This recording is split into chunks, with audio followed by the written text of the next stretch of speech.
जय जोहार। स्वागत है आप मन के खबर 36 में। मैं हूं आप मन के संग में गंगोत्री। तो चलाओ खबर में आगू बाढ़बो। तखतपुर विधानसभा क्षेत्र में प्रदेश भाजपा के निर्देशानुसार प्रदेश सरकार के धान खरीदी में अव्यवस्था, बारदाना की कमी और रकबा काटे के विरोध में सांस्कृतिक भवन मैदान में एक दिन के धरना प्रदर्शन करिस, जेमा मुख्य रूप ले भाजपा के प्रदेश प्रतिनिधि हर्षिता पांडे शामिल रही और संघ में जिला भाजपा के पदाधिकारी और चारों मंडल के अध्यक्ष, महामंत्री संघ, जनप्रतिनिधि और किसान शामिल रही। किसान अपन विभिन्न मांग ले के बैला गाड़ी और ट्रैक्टर में तहसीलदार कना जाके ज्ञापन सौंपी।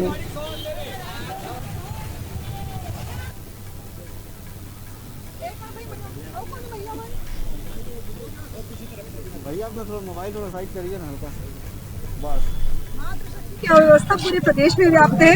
पहले इन्होंने जो है वो धान खरीदी देर से शुरू की, उसके बाद बारदाना जो है उसके बारे में हम देख रहे हैं कि लगातार ये गठान को लेकर झूठ बोलते आए हैं और क्योंकि इनका जो खजाना है वो खाली हो चुका है। एक एक दाना खरीदने की इन्होंने बात की थी और आज सरकार में आए इनको 2 साल हो गया है, एक भी किसान को 2500 रुपये उसके खाते में नहीं गया है।